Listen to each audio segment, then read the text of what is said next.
Bonjour, je m'appelle Thomas Beyer, je travaille à l'Université de Liège au service du partage et de l'animation des connaissances, plus précisément à Réjouisciences, la cellule de diffusion des sciences et des technologies, elle-même intégrée dans un pôle muséal et culturel. L'une des missions de ce pôle muséal et culturel est vraiment de valoriser les collections artistiques et scientifiques de l'institution. Ces collections, elles sont immenses et elles datent de la création de l'institution et toutes ces collections ne sont pas tout à fait muséalisées. Certaines existent dans des musées universitaires, mais d'autres sont toujours dans les laboratoires, au sein des collections. Le projet que nous avons rendu au Fonds Wernert, c'est le projet qui a été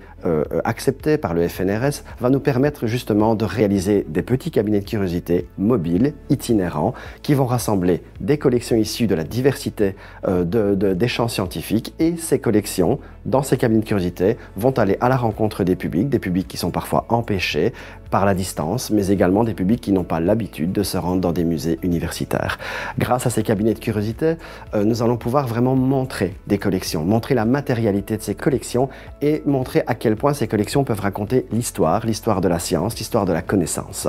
En tant que tel, ces cabinets vont surtout permettre au public de voir de très très près des collections, mais aussi de s'en emparer. Certaines collections peuvent être touchées par les publics et cette relation sensible a tout à fait un intérêt pour l'apprentissage des plus jeunes, mais également des moins jeunes. La subvention accordée par le Fonds Wernert va vraiment nous permettre de réaliser matériellement ces cabinets de curiosité et ensuite de penser un plan d'action pour aller à la rencontre de différents publics, que ce soit des maisons de jeunes, des maisons intergénérationnelles, lors d'événements comme la Nuit des chercheurs, le Printemps des sciences. Tous ces cabinets de curiosité vont être déployés pour permettre à toutes et à tous d'avoir accès à ces collections et par là d'avoir accès à la connaissance qui en découle.